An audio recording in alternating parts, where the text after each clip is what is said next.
Peace and love, black family. It's the Prince of Pan-Africanism, live and direct.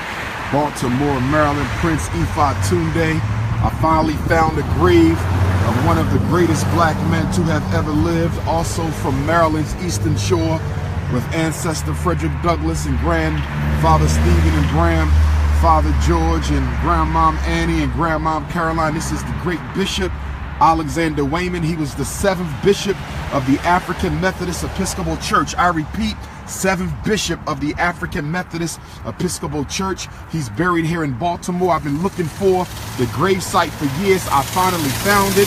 As it reads, the Reverend Bishop Henry McNeil Turner, born in Tuckahoe, Maryland, just like Frederick Douglass. He was born in Tuckahoe, September 14th, 1821. He was ordained bishop of the African Methodist Episcopal Church May 28, 1861.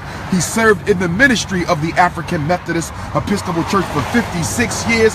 He died in Baltimore, Maryland, November the 30th of 1895 at the age of 71.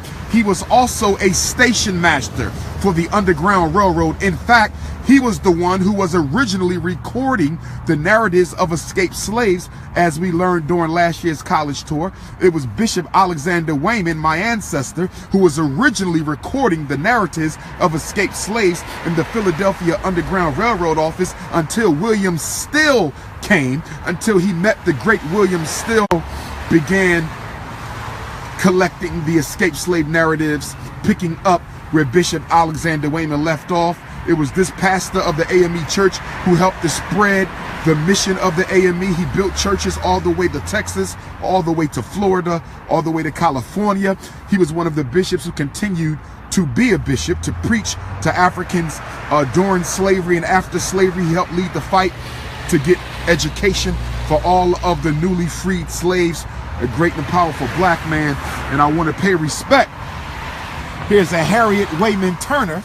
I got to do some research on Harriet Wayman Turner, but as y'all know, Bishop Henry McNeil Turner, one of my heroes, was the, what was he, the 12th or the 11th bishop of the African Methodist Episcopal Church. I got to double check the number, but Bishop Henry McNeil Turner, the first black man that said God was black, was friends with Bishop Alexander Wayman. So when I see this Harriet Wayman Turner, I'm led to believe that maybe one of the children of Bishop Henry McNeil Turner may have married one of the children of my ancestor Bishop Alexander Wayman, which would make me a relative to Bishop Henry McNeil Turner, the first black man to say God was black. Remember, it was the Honorable Elijah Muhammad who attended Bishop Henry McNeil Turner's elementary school in Georgia. That's where Mr. Muhammad got the idea of God being black. And it was also the Honorable Marcus Messiah Garvey, greatest black leader of the 20th century, who also borrowed the idea that God was a black man from Bishop Henry McNeil Turner. And since we're paying respects to the bishops of the African Methodist Episcopal Church, we have to pay respect to Bishop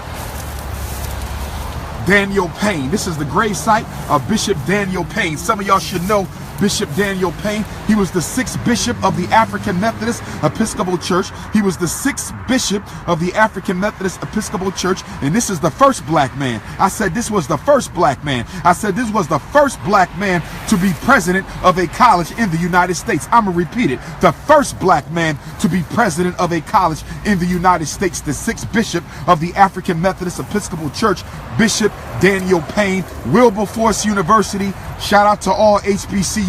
Shout out to Wilberforce University. But this is the gravesite of the very first president of Wilberforce University and the first black man to serve as a president of a college in America. He also helped to fight against slavery.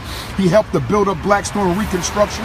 And along with my ancestor, Bishop Wayman, it was Bishop Payne who helped spread the black liberation theology of the African Methodist Episcopal Church. Remember, the AME Church, the African Methodist Episcopal Church, is one of the only denominations, if not the only denomination, okay, original denominations that actually taught a black Christian theology. It was a race-based theology, and that's why the flag of the African Methodist Episcopal Church is red, black, and green, the colors of Garvey. I said the flag is red, black, and green, the colors of Garvey. So all y'all hotepping out there, who's criticizing African Methodist Episcopal Church, I just got one question. Because I'm not Christian, but I respect all great African ancestors. For all y'all hotepping Muslims and Hebrews and Moors and hating on AME. I want to know, what has your movement did more than the AME? The African Methodist Episcopal Church did more for black folks than all of you new black religious movements put together. I'm going to say it again. The African Methodist Episcopal Church has done more for black folks than all of your organizations put together. And that's no disrespect, but we got to make sure we keep our criticism within context. That is no disrespect, but we got to make sure we keep our criticism in context. So I'm just happy right now that I finally found the grave of Bishop Wayman. I just came from visiting my ancestors' graveyard, the great Stephen Henry Bailey and the great Caroline Wilson Bailey. I just came from their graveyard and I drove straight up here to visit the grave of Bishop Wayman. Glad I found it. I Googled it again. I've been looking for it for years. Finally found it. Ashe.